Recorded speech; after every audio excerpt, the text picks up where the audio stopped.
Ladies and gentlemen, welcome to COD Zombies HQ. While Sledgehammer's 2017 Call of Duty release COD WW2 is considered mediocre by most fans of the series, the one thing that most people agree was its best and innovative addition to the franchise was in the form of the headquarters. Where, if you guys don't remember, the headquarters acted as a public hub for the multiplayer and lesser so the Zombies mode in the game that had a bunch of areas within it that acted as almost mini-games within the lobby, including the 1v1 pit where you can battle it out between you and a friend or other people within your lobby with random weapons. There was a Scorestreak training, public leaderboards, assignments for missions, a shooting range, public events, and a bunch more. Now, I'm not a big multiplayer guy. If I want to play COD multiplayer, I usually go back to World at War on the PC and do it there, but the addition of the headquarters in COD WW2 really did pique my interest. In fact, the most viewed video on this channel isn't a Zombies video, it's about the headquarters. So I was genuinely excited when I heard the news that the 2021 Call of Duty, developed by Sledgehammer entitled COD Vanguard, most likely will include a new version of headquarters in that game. We know this thanks to prominent leaker Tom Henderson, who had this to say about headquarters making its return, where he said that yes, headquarters will be coming into the game in some capacity. Now, first off, while it's great that that's the case, we have to address the absolute elephant in the room when it came to headquarters in COD WW2, where, if you guys remember, over a month in some regions after that game's release,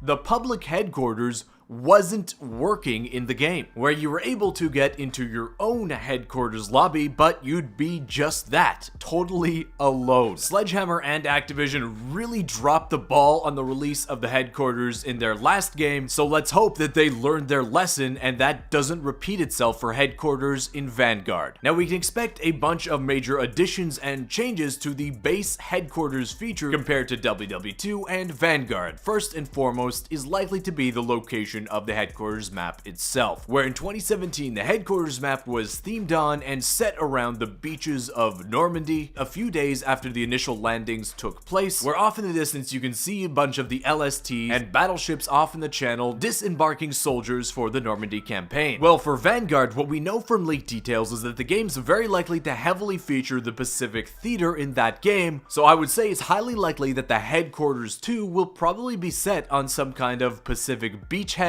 maybe a staging area for one of the campaigns that took place in that region like Guadalcanal or Okinawa, or they might even set it in a even more familiar and iconic location somewhere like Pearl Harbor, for instance. Now, there's three core features I would expect to return from the original headquarters. Firstly would be the return of the Scorestreaks training mode, which allows you to try out any of the score streaks in the game consistently without having to get any streaks to actually use them. Secondly, I would expect the return of the firing range, where you can test out any kind of your loadouts and weapons, as well as including a bunch of little Easter eggs within the firing range itself. And the third, and probably most exciting, is the return of the 1v1 pit that, at least for me personally, probably provided the most fun from the original headquarters back in 2017. Now, beyond this, there's two major ways, as far as I can see, that Sledgehammer can vastly improve the headquarters in Vanguard. The first is in relation to the Zombies mode, where back in the original headquarters, you can get multiplayer assignments from various characters on the map. You could go to the quartermaster to get assignments and certain weapons, the payroll clerk to get in-game items, as well as your payroll of salvage. But Zombies only featured on the map in one small cave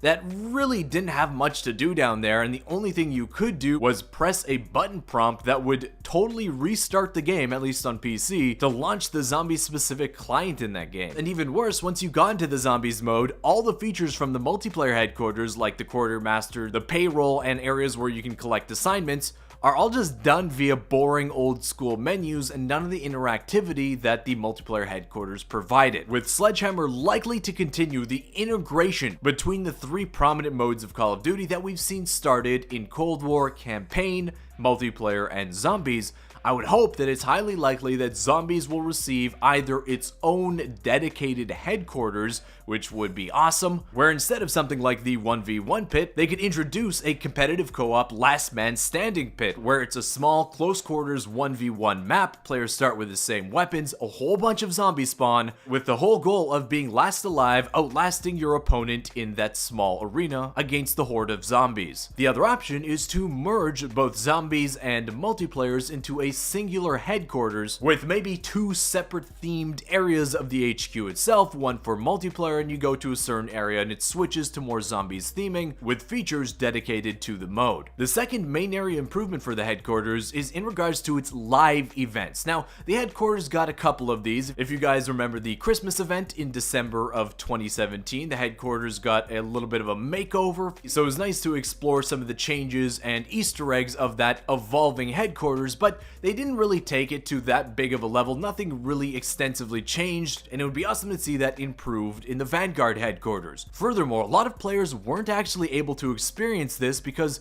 for the majority of the game's life cycle, the one major live event that happens within the headquarters was actually broken or disabled by Sledgehammer, and that was the air raid event, where players actually made use of the AA cannons on the map itself to take down a bunch of German planes while trying to collect a bunch of supply drops. Now, like I said, either this mode was glitched or Sledgehammers just didn't enable it for the majority of the game's life cycle, so a lot of people didn't know about this, but it would be awesome to see them expand on this concept and actually enable them in-game for the Vanguard HQ, giving players more kind of random events and things to do within the headquarters that'll help give objectives to players within HQ lobbies, which could sometimes just end up looking like a ghost town with a bunch of AFK players scattered about. The other feature that Sledgehammer introduced into the game pretty much for the headquarters that we've never seen again in any other Call of Duty, and I'm sure a lot of people actually forgot about this, is in the form of social score, where throughout COD WW2 there's actually